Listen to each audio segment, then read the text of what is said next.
Can it set me off again? Yeah, it's going to set me off again. It does. But that's fine as well. That's fine because we care and because we feel things that are real and they're good things to feel. They're the real, that's the real life. You know, that's not your makeup and your Instagram, is it? That's not your auto-tune. That's the real life. That's the real life. That's what being human's about. It's not my filtered. I can't filter it. It doesn't come filtered. It comes raw. And that's part of it. That's part of it. Because the things that make you lose your head, the things that come at you, you know, when people are losing theirs and blaming it on you, that feels hurtful. It hurts to be blamed. It hurts to have people pointing the finger at you and call you names. You know? That's the real life. That's the raw.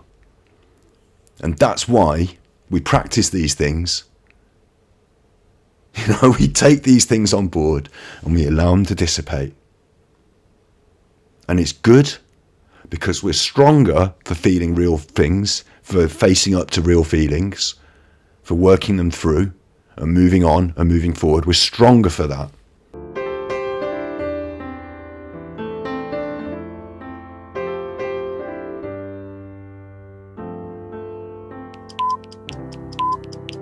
I'd be well fuffed off with it. Where's my tweet? Where's my tweets? Where's my Facebook gone? I've been trying to put a picture on my Instagram. Don't worry about your Instagram, unless of course it's your job, in which case you worry about it all the time. And we're here to deal with those worries. We're here to deal with them. We're here to help you deal with your worries. So it's not just good enough to say don't worry about something, is it? It's not just good enough just to be like, don't worry. Oh, what's your problem? Don't worry about it. That's not good enough. That doesn't work. You need more. You need a little more. You need a little bit more. A few more chocolate chips in my cookie. I need a few more chocolate chips in my cookie. Don't worry is easy to say, hard to do. So today we're learning about something that actually helps people to stop worrying. And it actually helps them to be depressed. And what's cool about it, what's really cool about it, hey, wait, don't you start getting ahead of us. That's me I'm talking to now. I need a mirror. Don't start getting ahead of us. Well, I thought I was doing all right then. I thought the introduction was going all right, and I thought it just was naturally leading into what we were doing. Yeah, but you had admin, you had something to say about where this podcast, it's not even a podcast yet, about, you know, your goals, your dreams, about, you know, I don't have to hold up my hand on this side. This is actually me. I'm in the mirror over here. Which one's me? Right, so look, before we start, I did want to say, I'm uploading these to True Binaural ASMR, and I think we've got to the point with True Binaural ASMR where people are cross. I think we've got to the point where some people are cross with it, where they're like, I don't want this. I don't know. I also think we've got to the point with this where I don't have to keep speaking in a really quiet voice all the way through it, where I could speak a bit more normally, and we could invite guests on to talk about their experiences. You know, interview style, maybe podcast style. The word podcast gets bandied around a lot these days, doesn't it? But in my mind, I don't feel we get to qualify unless we have at least a guest. I'm not sure me just yambling on counts as podcast, but at least a guest. Actually, it counts as podcast if I do create the media and put in these little segments and link them together with segues and things. That's not what I'm doing. I'm just yambling, aren't I? So we get a guest. We do some talking. We expand Mental Health Monday, so it's not just me rambling on. And it can offer more. That seems like a good thing to do. That seems like a goal, something we want to work towards. So with that in mind, I was thinking maybe it's time we started its own YouTube channel. It's all right to have lots of YouTube channels. It's all right to have lots of them. I'm a bit scared about having a new YouTube channel for this and a new YouTube channel for that. But, you know, we're doing this now consistently, aren't we? We're here. We have been here. We're still here. I've lost my chat. Hang on. Let me move these things around to make sure that nothing's... You see, I need to move it around and make sure it's there up on the screen. Things are happening. We'll just carry on. We got the voice in sync, didn't we? Nigel helped us with the voice, getting the voice in sync. So that's a big win. So the occasional stutter step on the image is fine. It's fine. Oh, you replay Mental Health Monday to get you to sleep. Okay, so maybe I should keep it in a low-key voice. I certainly won't be shouting. I'll tell you that. I certainly won't be shouting. But the guests and things like that, I thought it was like a positive thing that we could maybe work towards. And with that in mind, setting it up as its own YouTube channel, meaning the people that like the True Binaural ASMR don't keep getting cross that every time I post one, it's not a whisper video, and can you please post another whisper video? They're getting a bit cross with it. And it can exist on its own thing where the people that, you know, now we'll leave it on True Binaural ASMR as like a pointer. It's like, look, we're moving it over there. We'll tell them, and onward. You know, seems like a good idea. If I were to say to somebody, would you like to be on my little podcast? We talk about mental health issues. I think you've got a really great story. I really like your insight. Here's the YouTube channel. Then what they look at is a YouTube channel filled with what I said it was, not like me whispering into a dummy head about other stuff, which might put them off. So there's some things. There's some administration.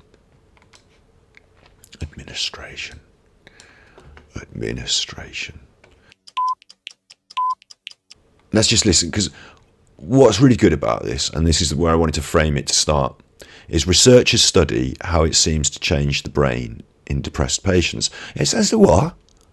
How it does what? It changes the brain. Now that's interesting, isn't it? And it's not just someone's, you know, hyping up their little thing and selling their other little thing. It's people have been doing, this is the Harvard Gazette, they're posh. I don't know about American stuff that much, but I know that Harvard's posh. So they're doing the proper studies. They're on an fMRI machine, and they're doing the proper studies and looking into, look at that. That's the brain there, the pictures. So they're actually doing the big science. And I thought it was really interesting to start with this. Oh, look, thank you for your 100 hearts, 100 bits. Thank you for that. I don't know, it just threw me off. I read from the bottom up. Yeah, it does have medical benefits. So what's good about this is some of these we looked at different kinds of therapies in the last episode. We looked at talking cures and stuff like that. And people might say, oh yeah, but does it really work? And no. But, you know, some things that are not tablets, not drugs given to you to change the way your brain works. Some other things, like mindfulness, can actually have an effect, like a measurable scientific effect. So that's really interesting. I thought that was a great way to start and look at this, to frame this. So let's listen to what they've got to say. Quietly.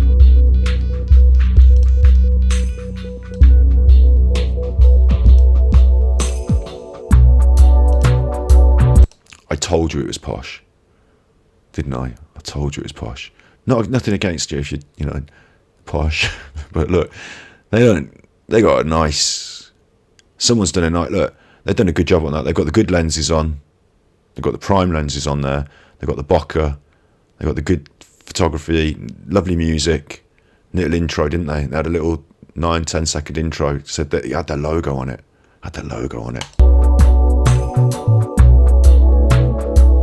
Pulling focus. Mindfulness is really the practice of being aware of. Could have had a tripod for that shot though. What's going on. Sorry. I'll start again, because not the whole thing again, but you need to. I was talking. You got me all cheered up now. I'm supposed to be just chilling, really quiet, Mental Health Monday, and now I'm hyped up because I'm feeling like what it would be like if everyone in the world. Now I'm happy because I was fantasizing about what it would be like if everyone in the world was listening to me, and if everyone in the world was listening to me, they're all out there now doing nice things, being a bit nicer. That's what I was thinking. That's what was making me happy about that. That's nice. Oh, isn't it good? But in reality, they're not. They're out there being mean. And let's get back. Let's bring you down again. Let's bring you down a peg or two. You stop being happy. They're out there being mean. All right. Mindfulness. Mindfulness is really the practice of being aware of what's going on in the moment. Some people add, without judging it, so just really observing. And then the practice of meditation is a more, kind of structured, disciplined practice, often with some kind of an anchor where you're resting attention, the breath, a word, something like that.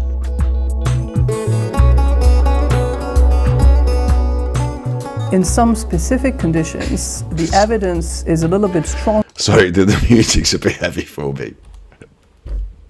I should check these things before we do this. The music was a bit like it was getting me. I was in the vibe. I got a bit of cake here. I haven't even started eating my cake yet. That usually cheers me up. I haven't even started on the cake. So, yeah.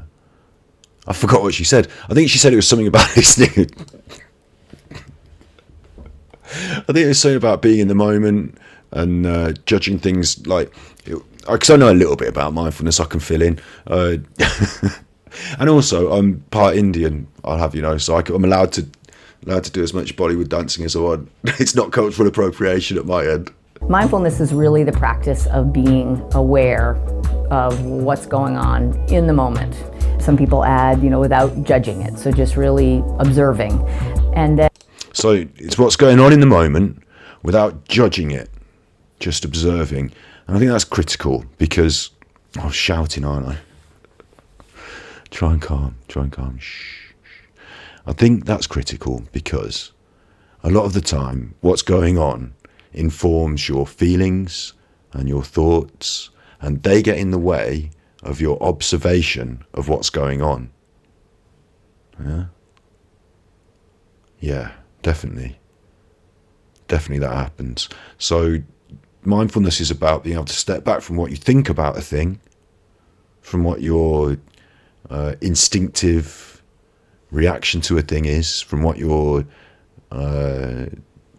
thought cycle replaying, fear, anxiety, whatever that thing is happening, the things you say to yourself. It's stepping back from that and just analysing what's really happening and just not judging it for anything, just saying this is what it is.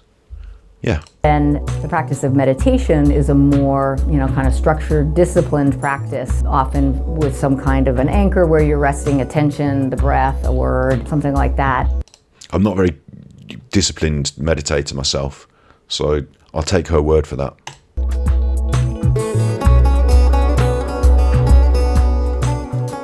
The music's just totally. Oh, it's of course it's appropriate because they're meditating, aren't they? And that's a. Is it from India? Meditation, yogis, yoga must be. It must be. Or is that Yogi Bear's not from India? Is he? And Yogi Bear, no one can tell. It's far too late to tell now. It's far too late to tell. But the music might be appropriate.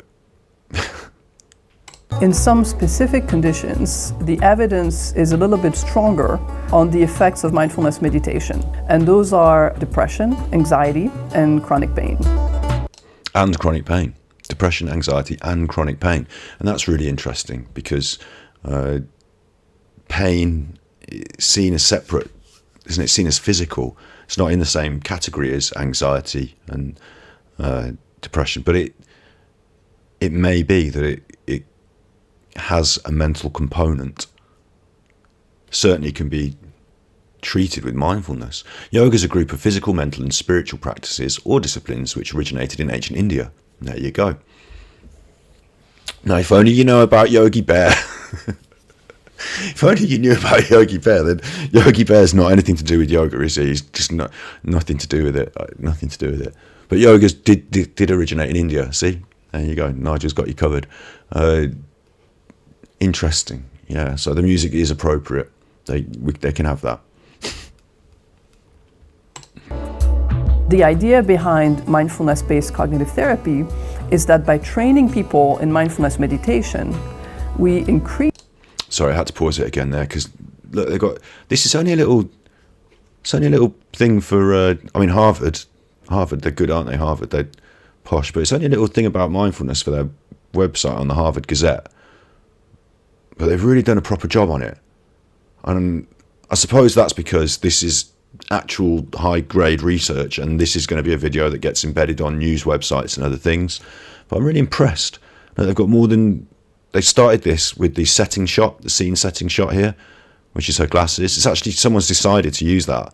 It's a bit of a filler shot, a cutaway shot, but they've still decided, they've shot it, and they've artistically decided to go in with it there.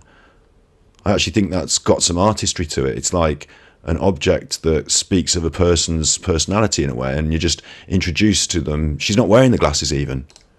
She's not even wearing them, but you're just, you know, they're there. It's like this little precursor to meeting her. This little soft drop. And they've got two cameras. They're quite happily showing you they've got the two cameras set up. Look, the wide, which I wouldn't have chosen to go that. Well, I'd have probably, I don't know, maybe I would have done it. Maybe there's issues in space in the room. But it's a wide where they've got a bit of space on this side here. That's the left-hand side. It's a bit useless. But they've got the two shots. They cut between them without a cutaway. So they've got the cutaway there. So I believe they've made those choices. I think they're good choices. I actually quite like those choices. They can't have used such, you know, they've used such high-quality kit and made such a good job of getting these good shots. I don't think they would just be shuffling it together in the edit. Yeah, really interesting. Sorry, it's got nothing to do with mental health.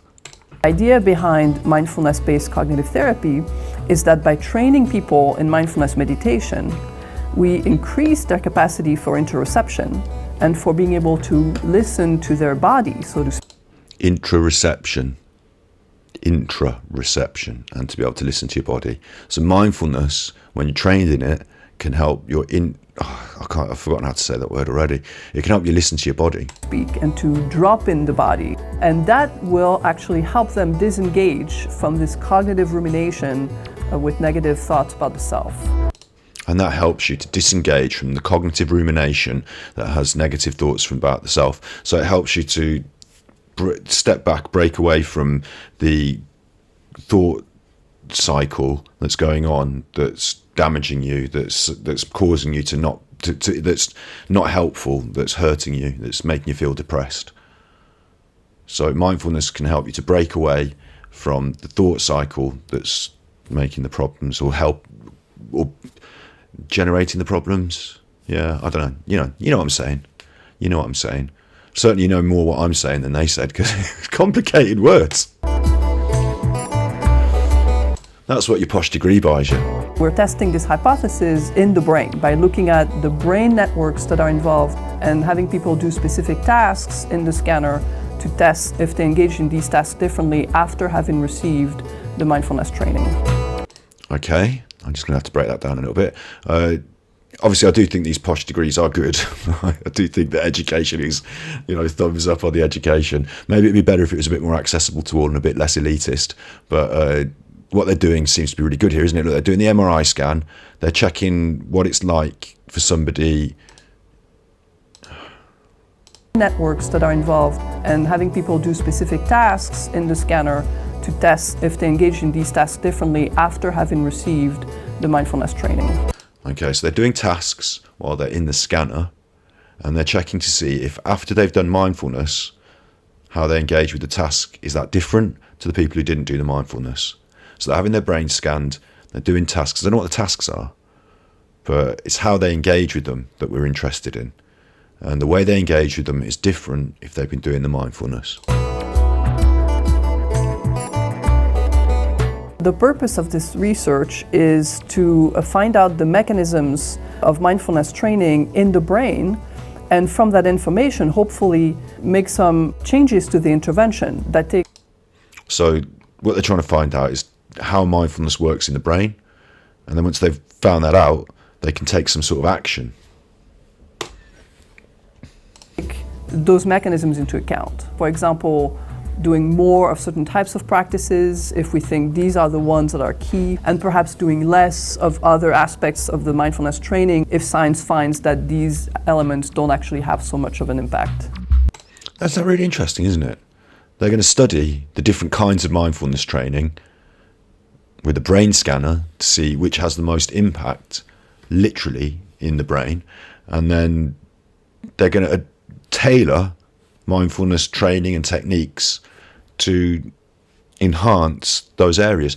It's a bit like a sport coach, isn't it? It's a bit like a sports coach or something, looking at the readouts from the computers while you're on the running machine.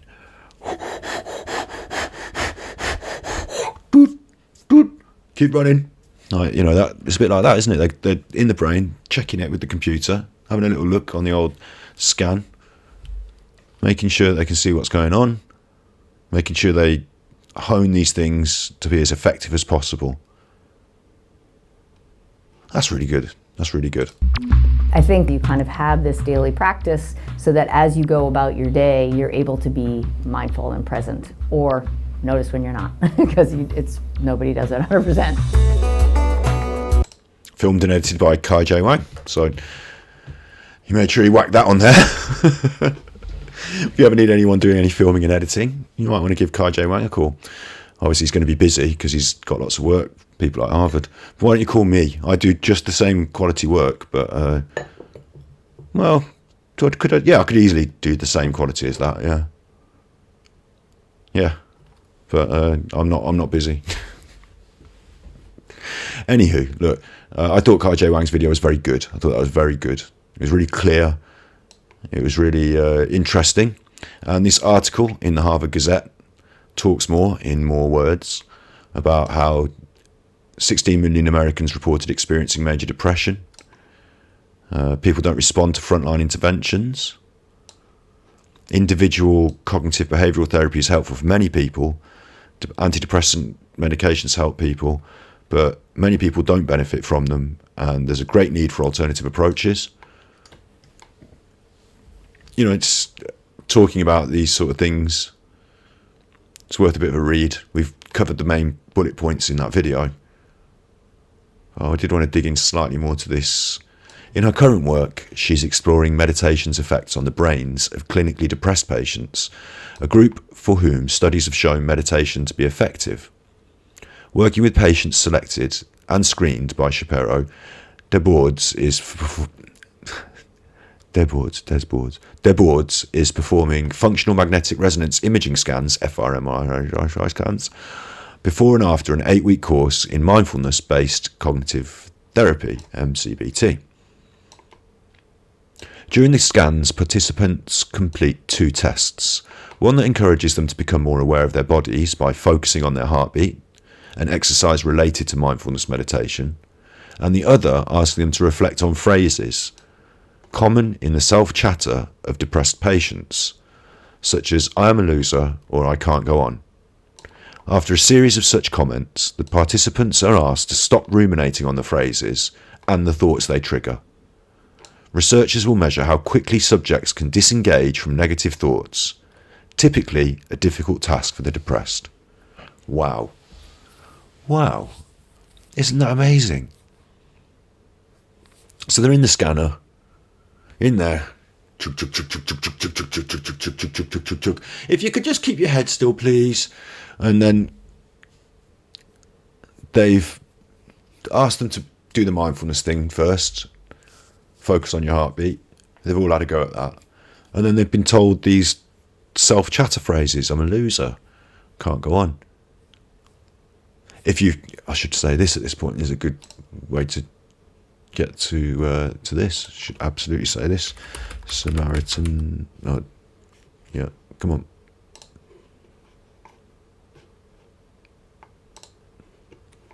If you do feel like you can't go on, if you're having those thoughts, then a good place to start would be Samaritans. You can call them up. You can talk to them. You can talk to us here in Mental Health Monday. We're here. We're on chat. We're happy to talk to you. You might not feel that you can do it live on the internet. It's fine. You can have a little practice by calling up a stranger and having a chat to them about anything. That's the number there, the Samaritans. And we also like to talk about Mind, which is a website we're going to come on to in a second to talk about mindfulness. They give you some great advice on that website about mental health. And it's a great start point if you're feeling low. It's a great start point to just look into things. That could be the start of your journey to feeling better. So if you feel like you can't go on, we all feel like that sometimes. That's normal. That's natural. There's nothing, I'm not going to say there's nothing wrong with you, because we want to try and remedy that, don't we? We want to try and make that better. But it's not wrong to feel like that. That's okay. That's fine. That's normal. And together we can help to remedy that. And that's what we're doing here. So these people who were thinking, I'm such a loser and I can't go on, then they told them, stop thinking about it. Stop thinking about that. Think about something different. And they're in there, in that thing. They've got their brains being scanned, so they know what they're thinking. They can see the activity. Is it changing? Is it staying the same? Lo and behold, they can measure it. They can measure it. The process will be repeated for a control group. The board said it should occur via different mechanisms in the brain. The research has been underway since 2014 and is expected to last into 2019, so it's already finished, isn't it? Surely. Maybe she's still putting together her paper. Maybe I'm a bit late to the party. So yeah, science meets mindfulness. So that's good, isn't it? It's both ends of the spectrum. Some people like to do something that's more spiritual. That's a bit more spiritual, don't they? To help them feel better with depression. Some people like to take tablets. Some people really don't like that. So you've got these other alternatives. You've got mindfulness practice. With mindfulness practice, they could remodel the brains. In theory, they could be making epigenetic changes to change the brains of the progeny as well. Exciting research. Get me now. I'm not even going to look at it. I'll keep my hands on my head. I'm not going to Google epigenetics because I think I know what it means. I think I'm not that silly. I'm not that dumb. I reckon that epigenetic, even if I can't say it properly, what it is if you do something like a good habit enough, it actually changes your physiology in a way, and you actually pass that physiology on to your progeny, your kids. Oh, you little doggy. You pass that sort of, it's like on your DNA, you like draw in felt pen, and the more you do it, it makes it real. It makes it a real change, and then that becomes, once it's real enough, it changes your phenotype. I didn't remember the word phenotype. I don't really know what that one means. But I got there. Didn't even Google it. Hand on my head. I didn't have to ask Alexa. I'm not going to say her name because then your house will go off, won't it? Oh, I'm so tempted. I love it when I go to people's houses and I like shout, Alexa, order me some shopping. Oh, if I was talking to everyone on the internet, if that happened and I was talking to everyone, that would have been a great opportunity, wouldn't it? I could have shouted, Alexa, order me some soya milk. Yeah, it changes. So there we go. It does. We've found some high quality science. And what's really nice, I was saying, what's really cool about this is that some people don't like the drug. I know in America you've got this issue with big pharma, and it is a problem that the people who make drugs sell them in a commercial sense, in a commercial profit motive way. That is a problem. I get that. But also some drugs that are designed to help mental health problems really do work. So I get that as well. There's a balance there somewhere. But some people don't like any of that. But we found something that is kind of, holding hands with both things, isn't it? You can be more spiritual, but it's scientific. It's proven. It works. So it's not just like they're all going to go, oh, you're being silly, or it doesn't work. No, it really does work. But you don't have to do like medical, do you know what I mean? Like, it doesn't have to be lab coats and pills and things. It's something different, isn't it? It's something a bit more spiritual, which is kind of nice. I think there's so many good things to say about that. And I've said them. So let's have a bit more of a look. Let's see if I can change my phenotype. I've probably changed it for the worse, haven't I? Probably changed mine for the worse. It's too late now. It's not too late. It's not. I'm on Mental Health Monday. What am I saying? Of course it's not too late. It's never too late to make good changes in your life. It's never too late to start new good habits. It's never too late. The future's what we're thinking about. The future's what we're moving into. That's yours there, the future. That's your opportunities. So it's never too late to create beautiful futures. I'm a lost cause, but you, You're all right. You've got chance. You've got hope. You can have hope. We're throwing down ropes. You know, at the moment they might feel like they're batting you on the head sometimes when people throw down their ropes. It might feel like it's batting. Sometimes if someone jumps down to help you, it might be like, "Whoa, what they're doing jumping on me?" You know. Sometimes it might feel like an attack. It's not an attack. It's not an attack. People are reaching out to you. They're trying to help you. We're here. You know, once you've oh, hang on. Is this going to be okay? Is it going to be okay? It might turn out okay. It probably will turn out okay. Scotty Hottie promise. Scott's top tips. So, what is mindfulness? Mindfulness is a technique you can learn. I wanted to make a point here. We've seen this yoga thing. They're doing the meditation. Mindfulness seems like it might be too spiritual in a way for some people.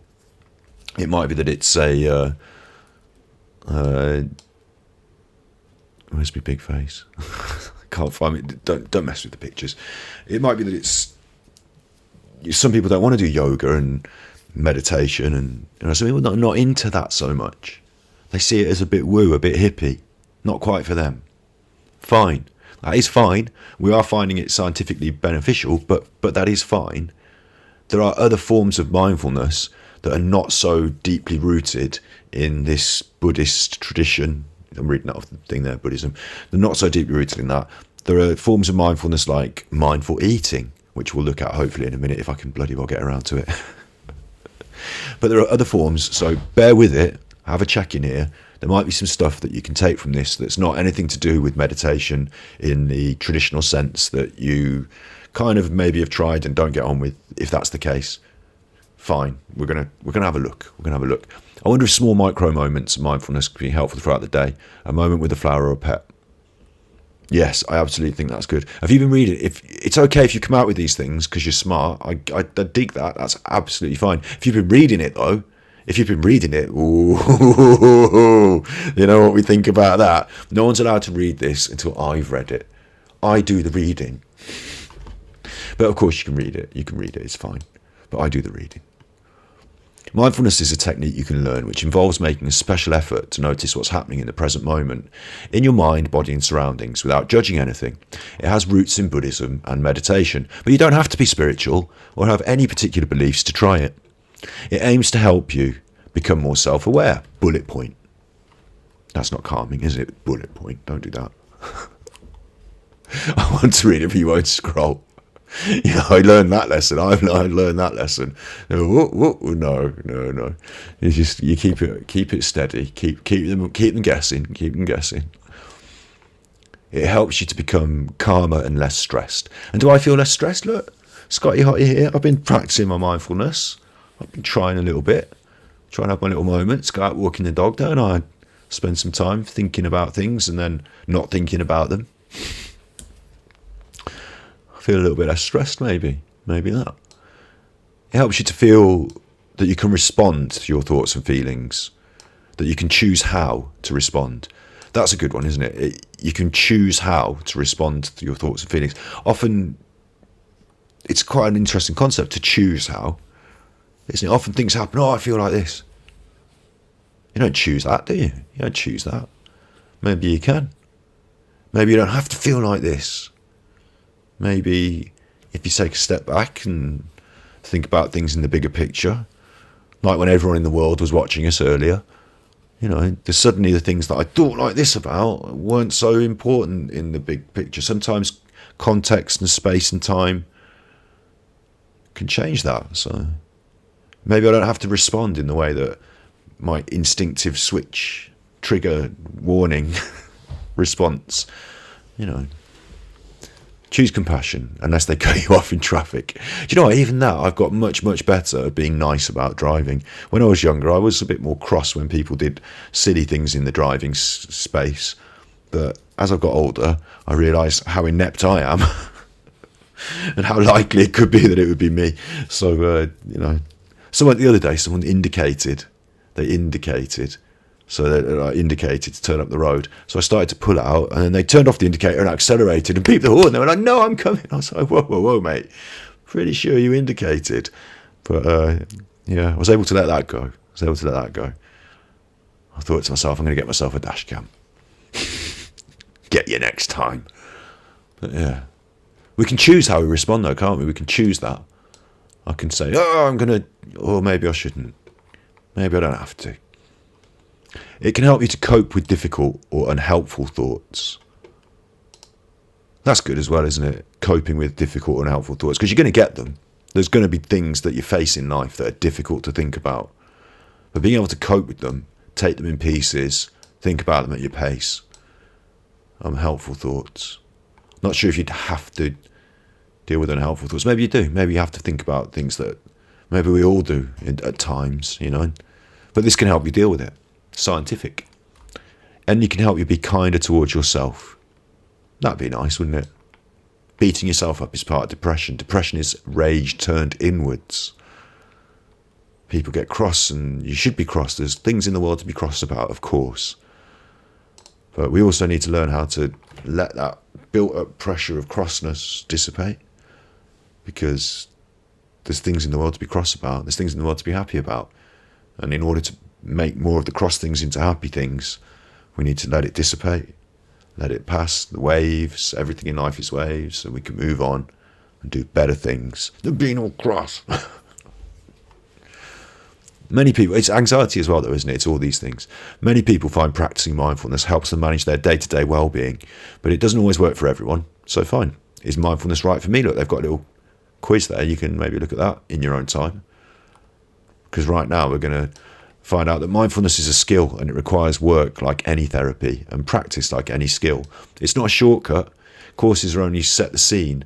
I find it enjoyable and rewarding. Most of all, I find it brings some peace into my life. That was a quote by I don't know who. There we go. I scrolled it down now. You got a whole new page to have a look at. You can probably pause me as well. I'm on the internet. You can pause me. How does mindfulness work? Don't pause me. Not going to be able to edit that, am I? The way we think and what we think about can affect how we feel and act. We've learned that on Mental Health Monday. We're down with that. We agree with that. For example, if you worry a lot about upsetting past or future events, you might often feel sad or anxious. We agree with that, yeah. The theory behind mindfulness is that by using various techniques to bring your attention to the present, usually focusing on your body and your breathing, we've got some more bullet points coming up, here we go.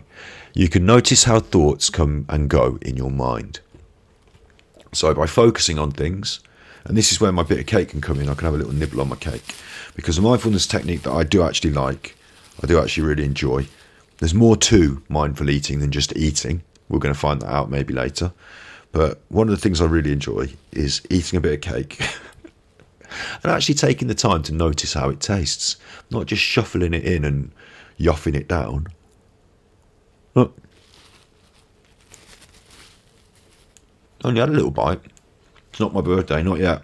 It's coming up this month. We'll never know exactly when my birthday is, because I don't really want to broadcast it on the internet, because then you'll be able to get into my bank account. Be able to put some money in, hopefully, because there's bugger all else in there. Don't talk with your mouth full.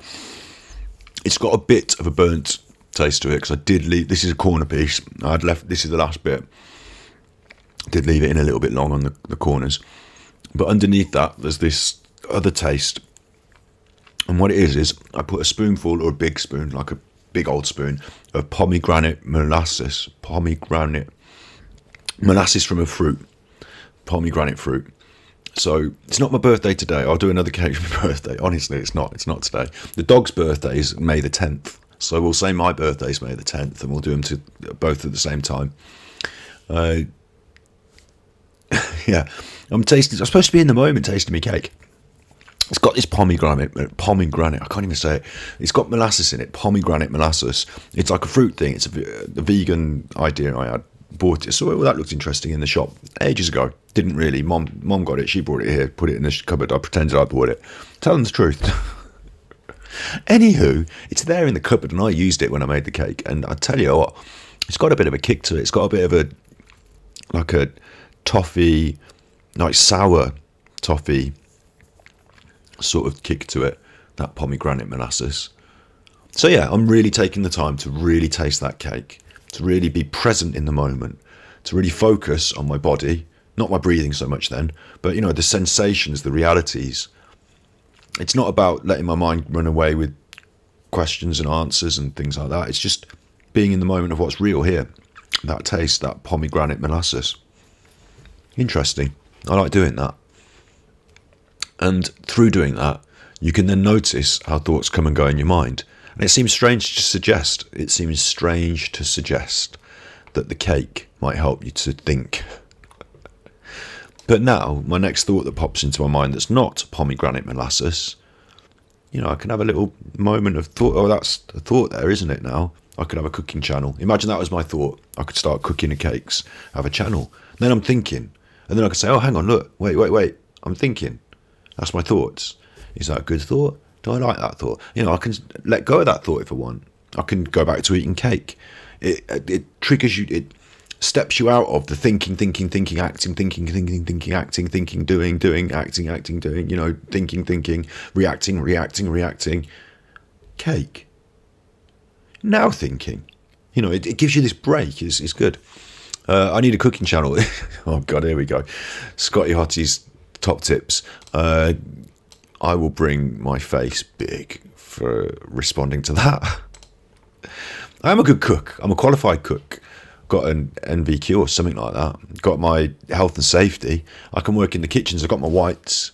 Haven't got a hat. Got my trousers. Used to work in the kitchens. Was chef de mise en place at Hamilton's on the waterside. I was in charge of doing all the little dishes, all the little, if you wanted a little haddock risotto, I'd knock that up for you. If you wanted a little salad, I'd knock that up for you. If you wanted the main thing, the steak and the potatoes, someone else was doing that. I was doing my little dishes. Sometimes I had to go over to the grill just for grilling my haddock. But apart from that, I was on my little mise en place. Quite happy doing that. Liked it. It was good. Got there through being a pot washer and then being a cutter chopper in a different place. And then saying to this person, oh, I can do that job. Go on, give me a go. And then the restaurant closed down. I lost the job. It wasn't my fault, though. It wasn't my fault it closed down. I had another restaurant job after that. Did a couple. Worked in a few kitchens. And I can cook really nice in the kitchen now. Happy doing that. Don't really like working in commercial kitchens anymore because being vegan, it's probably not going to be a good fit. I suppose I could do my own vegan restaurant, but it's still not going to be a good fit because of all the late hours and the screaming. Yeah, and if you're working in the restaurant industry and you're watching this, or you know someone that is, that's a place where mental health is a serious, serious bubbling issue. People work really hard, they push themselves really hard, they strive for high standards and perfection. Hopefully, if you're going to be eating your dinner there, and at the end of it, it's really late at night, and you're tired, and maybe you have a drink with your mates every night. Maybe it's different leaving the restaurant at 2 a.m. to leaving the club at 2 a.m. Maybe you're living a different life than the average person is because you're at work later, different times. So there's a mental health issue in restaurant work, and yeah, they take a lot of abuse. That's a really good point as well. Send that back. bring me the head of the chef. The head chef? No, the head of the chef. You did exactly that. There's a lot of high pressure tension. There's a lot of shouting, and the people who work within the thing shout at each other as well, don't they? Gordon Ramsay effect. He was popular on the telly, therefore I should shout in the kitchen. I saw that happen. Restaurants started out being nice when I worked there. Then Gordon Ramsay got big on the telly.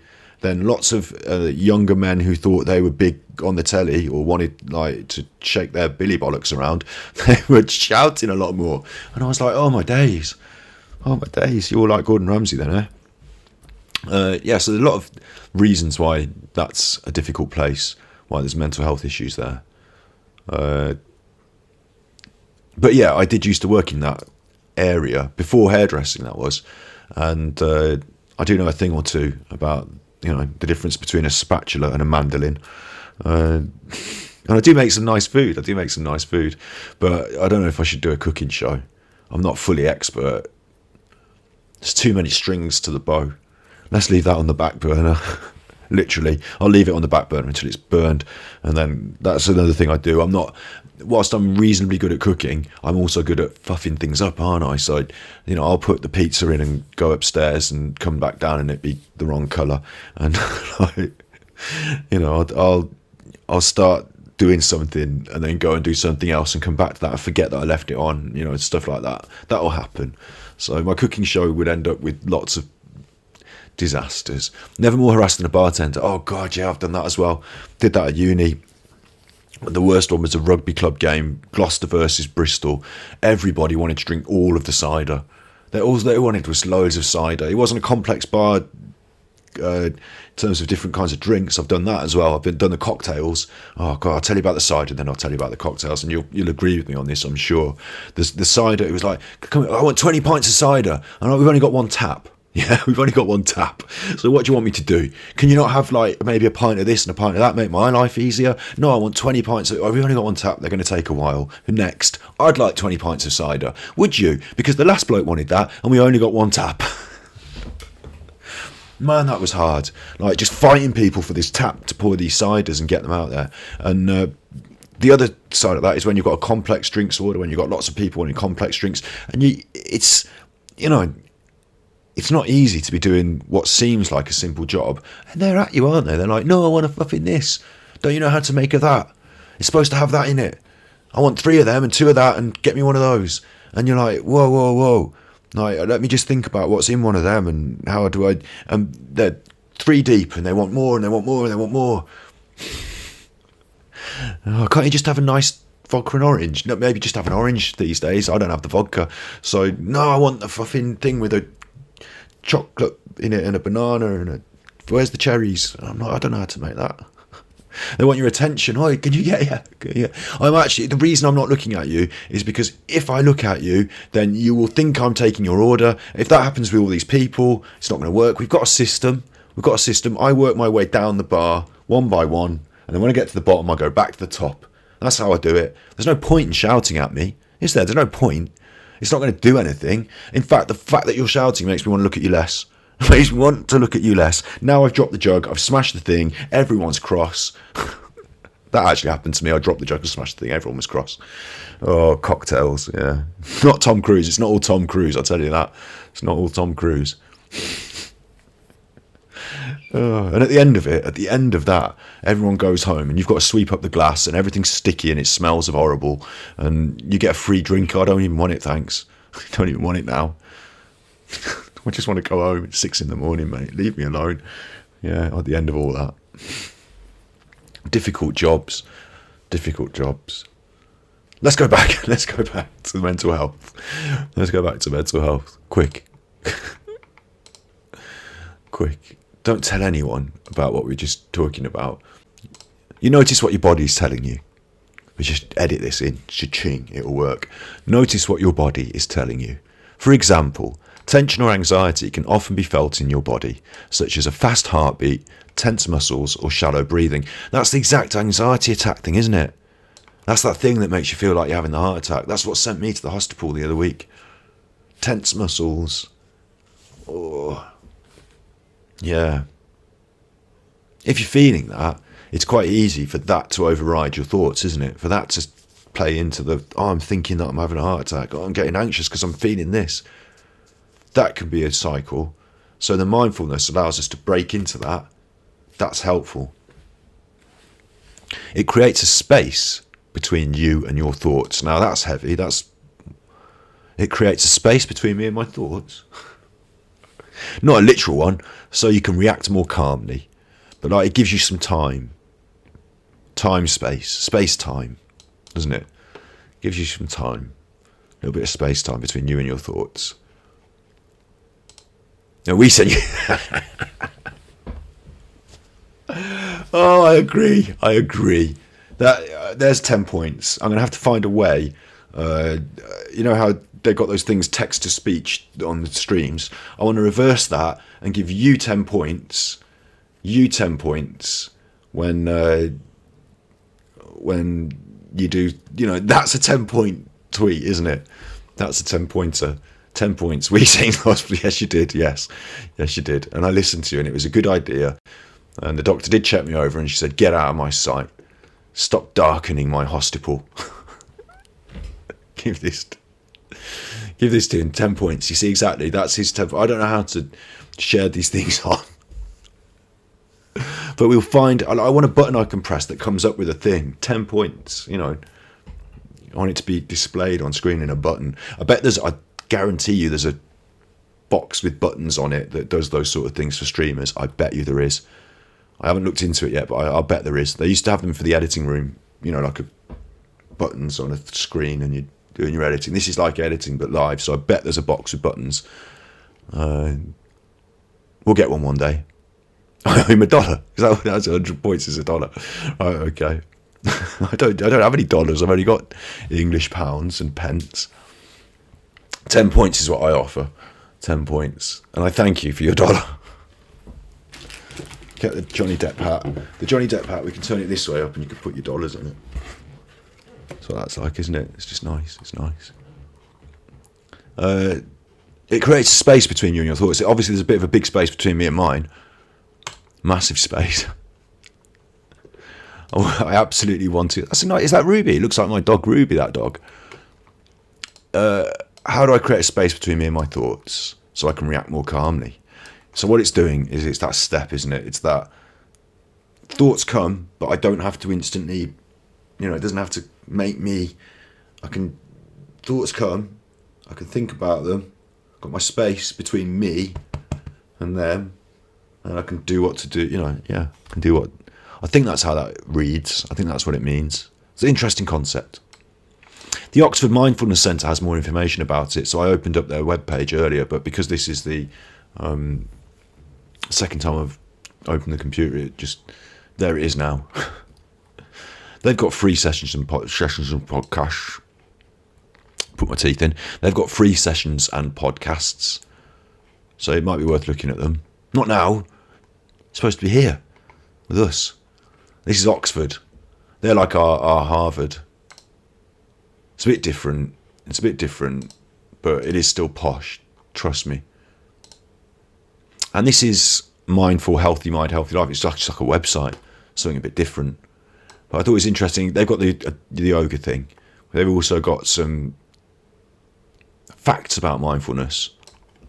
They're a bit different. We'll look at them in a second. Can mindfulness treat mental health problems? Absolutely yes. Can't it? We looked at that at the start. It actually does it. Studies show that it helps to manage depression, anxiety problems, and stress. So there's some things that it really can help for. Obviously, it might not help for everything and everyone. The complex ones like psychosis and bipolar, they're researching this. So it might not be, heavy intervention, but it says here that mindfulness does help me with my mental health issues. It helps me with mine. It's not the cure, and it won't work every single time, but it's helped me to alleviate anxiety and depression by centering my thoughts. Good. I like that. And they've got some tips as well. So before we look at that, we'll look at this. 8 facts. It's getting hot in my room. I'll tell you that. I'll tell you about that mindfulness. It's getting hot in my room. Still working on that skill. Such a struggle. Yeah. Nothing in life is ever easy. Nothing good is ever easy, is it? But we're doing good. Aren't we? We're doing good, aren't we? Yeah. Yeah, we're doing good. We're doing good. Mindfulness is not obscure or exotic. It's familiar to us because it's what we already do, how we already are. It takes many shapes and goes by many names. You seek him here, you seek him there. It takes many shapes and goes by many names. That's a bit of a funny sentence to write in there. Mindfulness is not a special thing. It's not a special added thing we do. We already have the capacity to be present. It doesn't require us to change who we are. We can cultivate these innate qualities with practices. Got it. You don't need to change. That's a nice one. You don't need to change. You can still be you. Solutions ask us to change who we are or become something we're not, have failed us over and over again. Mindfulness recognizes and cultivates the best of who we are. That's good. It has the potential to become a transformative social phenomenon. Anyone can do it. It's a way of living. It's more than just practice. It brings awareness and caring into everything we do. Oh, that's good as well. Yeah, into everything we do. hopefully. It's evidence-based and it sparks innovation. As we deal with our world's increasingly complex uncertainty, mindfulness can lead us to effective, resilient, low-cost responses to seemingly intransigent problems. Things we can't change, seemingly intransigent problems. That's a big one at the end there, isn't it? That's a big one. That's why you're a writer.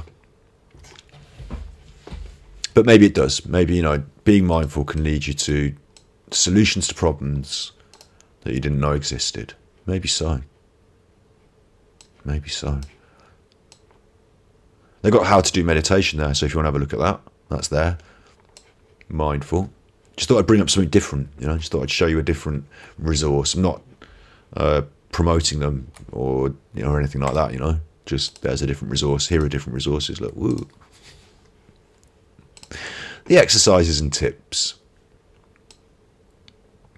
Mindful eating, boom, straight there on top, boom. Talked about that. I can have another bite of cake.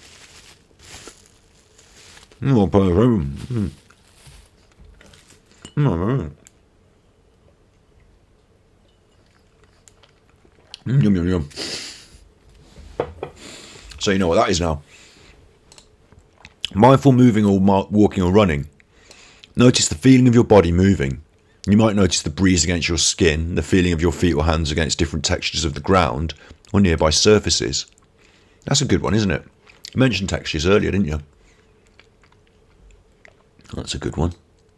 Body scan. I think we've done this before, haven't we? We've looked at this page before. In Mental Health Monday, we've briefly looked at mindfulness. Body scan. I told you about the colouring that I like to do. I like to pick colours out of my environment and log them in my brain. Yeah. So there we go. I think that's a nice point to leave you on. I'll stay here and talk for another 10 minutes or so. I'm not going to just disappear. But there's some resources. Look, there's Mindful, Healthy Mind, Healthy Life, articles, things there about mindfulness. Oxford Mindfulness, that was free podcasts and sessions. The Samaritan's always good to just fly that up on screen again. That's the Harvard Gazette that was talking about the science. And this is Mind for Better Mental Health. A lovely resource that's on the internet. I'll tell you something about Mind actually before I go. It's quite important, but it's a little bit political. Not like me, huh? Mind is a mental health charity, but overarching it is Mind head office, central HQ. They put on this website, they're Mind, they're the big HQ. You can donate to them direct through this, fine, whatever.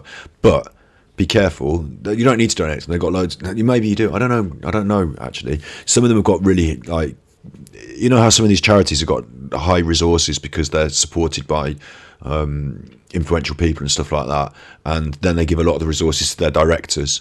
Sometimes that happens. I don't know enough about Mind to talk on those levels about this, so I'm not going to promote or whatever. I just wanted to give a bit of a overview of how they work, because I think it's important, because I've been saying about them for a while.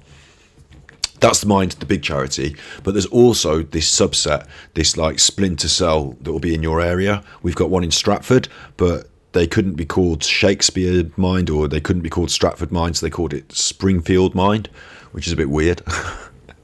But they did, and that's the one in Stratford. You'll have one in the next village, you'll have one in Warwick, you'll have one in Birmingham, you'll have loads in Birmingham, you'll have one in Redditch, you'll have one in, they're like these little regional centres, and I don't know exactly how they work, whether they're franchises, whether they're splinter cells, whether they're completely self-sufficient, but they're not all, if I go to Mind in my local area, I'm not dealing with this people on this website, I'm dealing with the people in that smaller office.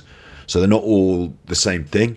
And what I found beautiful and wonderful about this website, what helped me to get into mental health support, to show me the portals to the right choices, that's great on that website. There was information I found on that website that I found there really easily. It helped change my way of thinking. It helped me to get into positive frames of mind. It was brilliant. It was important.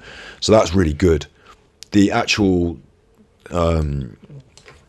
sub-office in my local town is less, in my opinion, has been less helpful to me, less easy to engage with, in certain aspects.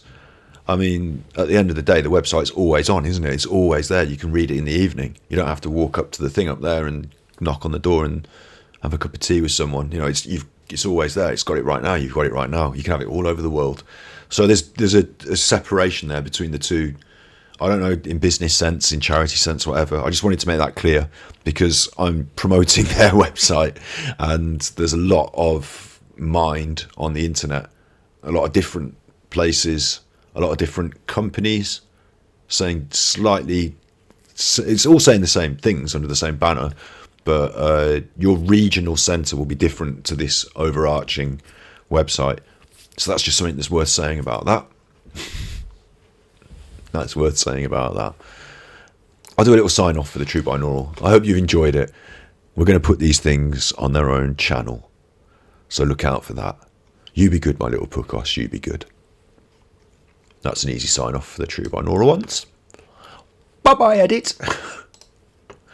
And we've done mindfulness, haven't we? We've done it. Not all of it, no. Yes, there's lots more, isn't there? Mindful eating, mindfulness of dogs. Yeah, we could do more, but we've done an hour and a half. I think we're good. I think we're good. Where's my big face? There's my big face. Well, look. There's your dollars. Woo. Chips. Chippy cheers. How do you remind yourself to be mindful? Quite often I feel anxious. That's the best one for me, when I'm like, feeling a bit, when I can feel it. I'm like, hang on, I need to be more mindful here. There's that. But also, my brain goes too fast sometimes to remember to stop. Yeah.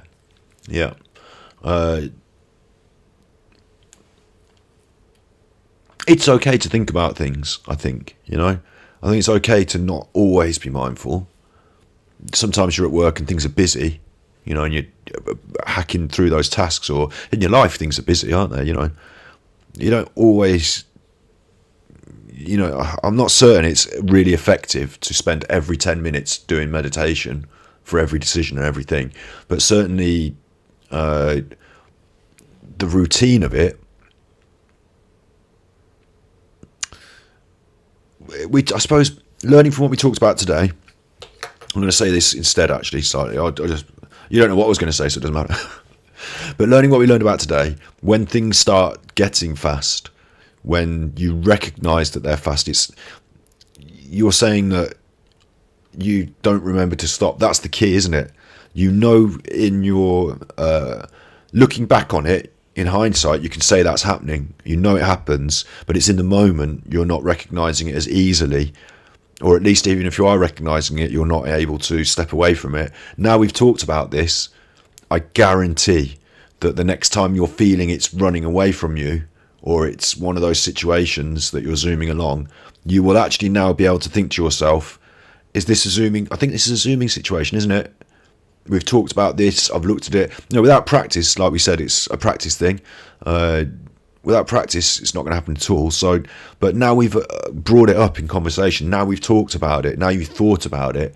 The next time it's happening, and only you know, true in your head what those moments are. You can reflect on them now, and when they next, those sort of things. When it next happens, it's one of those things that, like, don't think about a blue penguin. You're thinking about a blue penguin. If you see a blue penguin, you'll be like, oh, we talked about the blue penguin. It'll just pop up in your head, and you'll be like, this is one of those moments. This is a mindfulness moment. It will just keep happening, and it will happen more frequently and more easily the more you practice doing it, I suppose. So that's one thing. Definitely that. I think that's true. But then the other thing is it's a practice thing that I find a little reminder. For me, I've got a routine. So walking the dog, knowing that I've got to do that in half an hour. That my walking the dog thing is a big part of my mindfulness. I'm outside. So it's a change of scenery, gives me a chance to think, but also, like I said, a chance to not think and to just do the mindful thing of taking it in, feeling the air. So having routine mindfulness in your routine. So maybe you've got a phone alarm that goes off every 2 hours that says, have a little breather. I got that on my watch. My watch kept telling me to breathe, and I kept saying, F off, this is not the time.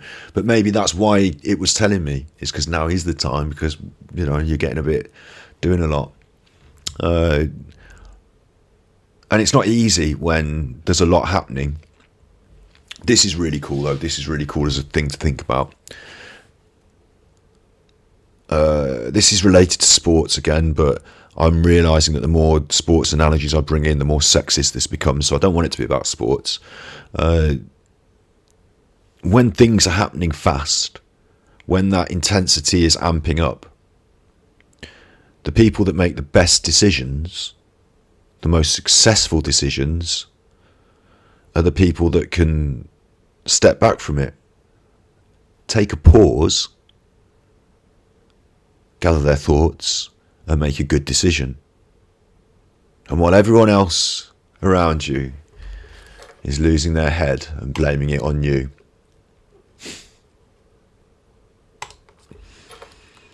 while everyone else around you, just going to get the old poem up. You see how this means so much throughout your whole life, and how you can take just one word, one line, and learn so much. Where's my browsing? Word browsing. If you can keep your head when all about you are losing theirs and blaming it on you,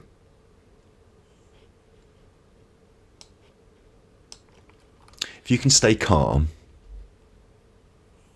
when everyone else is losing their shit, it's getting mad, it's getting wound up, it's running about, it's reacting, yelling at you, saying it's your fault, the thing that they're reacting to, they're kicking off. It's all going on. If you can stay calm, if you can keep your head, keep your head.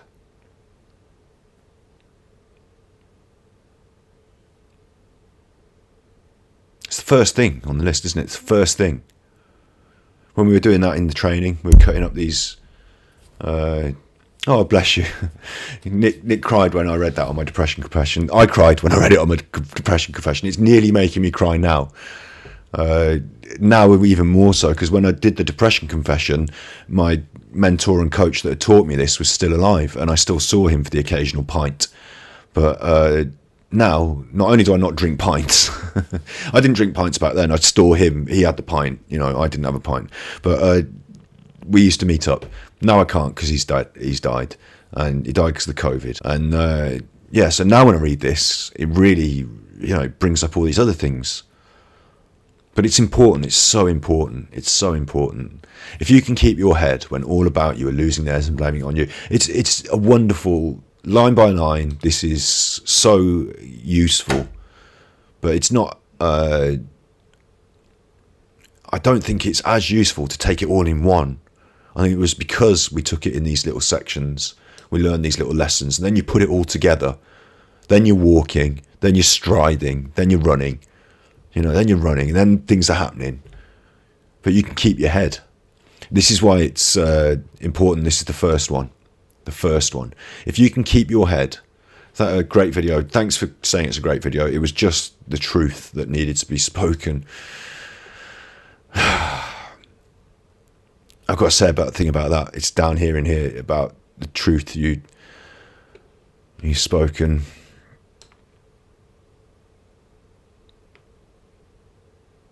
Where is it? If you can bear to hear the truth you've spoken, twisted by knaves to make a trap for fools. I just got to mention this because it's true. I'm not ranting about it. It's the past. But some people suggested that I made that depression confession video before the Raffy Taffy incident to gain support for when I went on some Raffy offensive. They thought that I had something to do with it. Like, I did it before it even happened. Madness. The knaves twisting the truths I spoke to make a trap for fools. You got to bear to hear it. You've got to bear it. If you can bear it, you've just got to bear it. Watch the things you give your life to broken. Watch things get ruined. Watch things be ruined. Watch a million people, watch everyone in the world leave a hateful comment on your video and give it a dislike and write, this drama thing. But stoop and build them up with worn out tools. It doesn't matter if your tools are worn out. They're only worn out because you're so used to crafting, you're so used to using them. They're good tools. They're not worn out. They're well worn. They're the tools you've got, and that's what you use. And you build them up again, don't you? You stoop, you bend down, you don't be afraid to lower yourself to hard work. Even if people have smashed everything over, even if people have kicked down your sandcastles, get your bucket, get your spade, let's go again. And this first one, I wanted to focus on this first one really. If you can keep your head when all about you are losing theirs and blaming it on you. And the reason it's so important, it's the first one, because it's about keeping your head. This is all about your head, isn't it? This Mental Health Monday. It's all in your head, all of it. And it's all in your head. It's all in your head. We can share these things, but you take them home and they're in your head. We share them. We all share them. We all feel these same things, but they're in your head. I get it. I get that. I understand that. And sometimes it feels like it's only in your head, doesn't it? It feels like it's too much for your head. If you can keep your head, if you can keep it, if you can take that time just to slow things down. The referee wants you to go back on guard. This is, I'll do big, where's my big face? I'll show you some. You won't be able to see all of me, won't you? It's just my face. When you stood on guard, when you're fencing, you stood on guard. The referee says on guard, you stand there ready with your sword in position, head up, on guard. Then he says pray, which means are you ready? He's in French. On guard, pray, allez. And when he says allez, you're fighting. That's it, go. It's go. Allez, let's go. So you've only got on guard, pray, allez, and then you're in, right? So it's quick. You do it, you fight to 15 points. So, fight a point. Okay, halt. This one, that one, you won that point. Okay, on guard, pray, allez, and they drive you into it again. Every time, you fight a point, and then, okay, this point, parry riposte, score left, on guard, and they want you on guard. They want you back. They want you on guard. They don't want you wandering off and messing about. They've got 15 points to get through. They've got another fight to get through. The referee's in charge, on guard, and that keeps happening. And that's life, That's life. You fight your point, and then on guard. No, wait, I wanted 10 minutes. I want to analyse what I've just done. I just did a parry riposte. Now what's he going to do? What's going to happen next? Do I need a little drink? I haven't got time for that. It's on guard. It's on guard. You keep zooming along. Life is throwing things at you while you're zooming along. You're driving fast and things are flying past. It's on guard. It's on guard. Pray. You ready? Because we're allez. We go. During that process, it was important as a coach to teach us as students, as young people, to face up to that referee, because sometimes, and I've been in those situations where I've been a young kid and the referee's been an experienced international fencer, an experienced international referee. They're intimidating to me with their, rules, and they're telling me if they want to send me off, they can send me off. If they say over there now, I was like 13. I'm not going to argue with these people that I respect and admire, and the German referee and the Italian referee. I don't know them. They've got the rules. So when they're there, on guard, you need to teach these young people to be able to say, halt, no, put my hand up, no, I'm not ready. I need just a minute. I just want to adjust my britches. I just want to pull that down. I just want to check my sword, plug it in properly. Okay, thank you. Now I'm ready. When I was doing those things, okay, I was buying a little bit of time, wasn't I? I was, pretending it was about my sword when actually it was about my head. If you just lost 2 points in a row, if you just lose a point, you get hit. I thought he was going to hit me here. He's hit me here. I want to think that through. On guard. I need to think. You haven't got lots of time to think, but that extra second, let me just adjust my sword. What people used to do, it was it was like gamesmanship and stuff, but they'd maybe unplug something, and the referee would say, hey, plug that back in. Oh, sorry, it came unplugged. You know, you don't do it over and over, but little moments for mindfulness. Maybe if you can keep your head, if you're losing points, if these things are flying past you, you know, you've seen sport. It's sport for me is an easy analogy because I used to do it, but it matters in other. You know, if you're taking those orders in the bar and you're starting to lose it, and you've had 10 now that have started to go wrong, and you've done the last 3, you've done rum and coke when it was supposed to be vodka and coke, and you can feel it building up. And there's another person. Hey, on guard. Hey, on guard. I want you now. My turn now. That's when you need to keep your head. When everyone else is starting to lose it. Hey, on guard. Hey, me now. And they're blaming it on you. You got my drink wrong. You got the last one wrong. You're 3 points down. What are you doing? That is when you need to keep your head. That's when, if you can keep your head, if you can, and it follows through, the bottom line is yours is the earth and everything that's in it.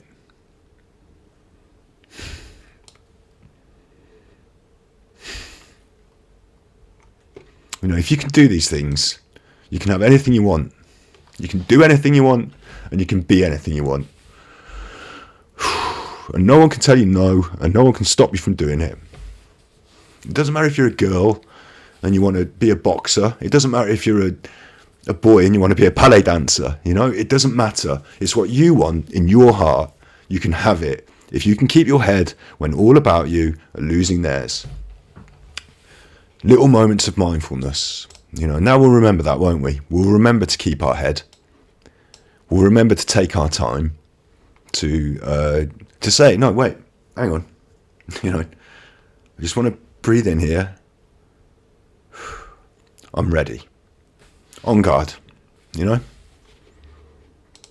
Going to set me off again. Yeah, it's going to set me off again. It does, but that's fine as well. That's fine because we care and because we feel things that are real and they're good things to feel. They're the real. That's the real life. You know, that's not your makeup and your Instagram, is it? That's not your auto-tune. That's the real life.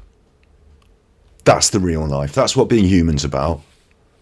It's not my filtered. I can't filter it. It doesn't come filtered. It comes raw. And that's part of it. That's part of it. Because the things that make you lose your head, the things that come at you, you know, when people are losing theirs and blaming it on you, that feels hurtful. It hurts to be blamed. It hurts to have people point the finger at you and call you names. You know? That's the real life. That's the raw.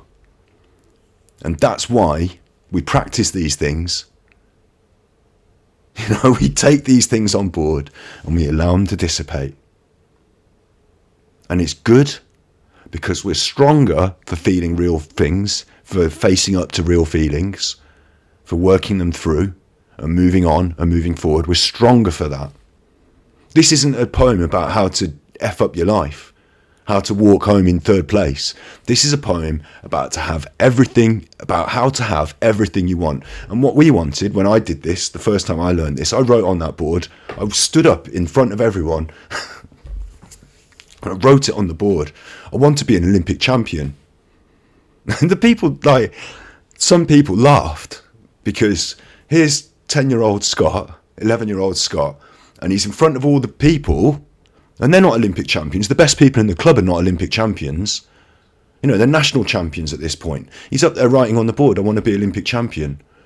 Like, they laughed at him, but the coach wouldn't let them. The coach told them off. Told them off for laughing at him. You know, and he said that he can do it. He can do it because he's up there writing on the board, because he wants it.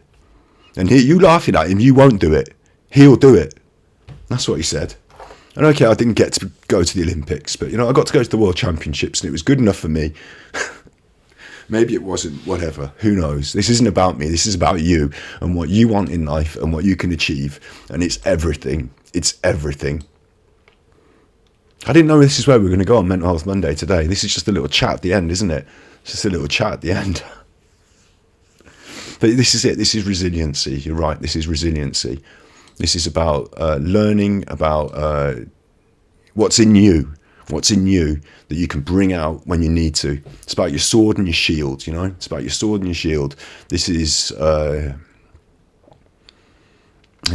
just riffing, I'm just jamming on. I'm prepared to say anything about this. Yeah. It's your sword and your shield. Things like this, it might be that this isn't, you know, for you, this poem isn't the thing. It might be that you've got something else, something talismanic, something important that helps you, that you can refer to. But there is something really special about this particular poem, If by Rudyard Kipling. There is something, I know that Rudyard Kipling is probably a bit of a racist by today's accounts. He didn't write anything racist in this, which is good. And it's sexist at the end. Yeah, you'll be a man, my son. We ignore that now, and we say, you know, you'll be a person.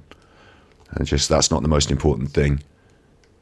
The concepts of manhood, of masculinity that are tied into that were important to me as a young boy. But I understand that that is a bit, you know, it's a bit of a shame that that is an error maybe on there. And it should say, you know, which is more, you'll be a person, a human, you know, whatever. You know, we had female champions in our club as well, so we weren't restricting to that. But yeah, it's good, isn't it? It's good. I'm an Olympic champion in humanity. Thanks. We've had a good time. We've been good. I've told you some secrets, some truths, and I really appreciate, you know, I tell you what, I really appreciate you being here, helping me along with this. I don't just mean the stream, do I? I don't just mean the stream. Of course I mean the stream, you know, the technical things, the bits, the, you know, the involvement, the engagement, whatever those things they say in those marketing clubs, you know, those sort of things. Yeah, of course I mean that. But I also really, what I really mean is this thing, isn't it? The real thing. You know, thank you for helping me with this. Because, yeah, it is allez. Yeah, allez, exactly. Now I've got to pray, allez. On guard. The cat's going, on guard, on guard. I need food. The dog's going to need a poo. I need to pick that up. You got your bags ready? Allez. Okay, you be good, my little podcast. You be good.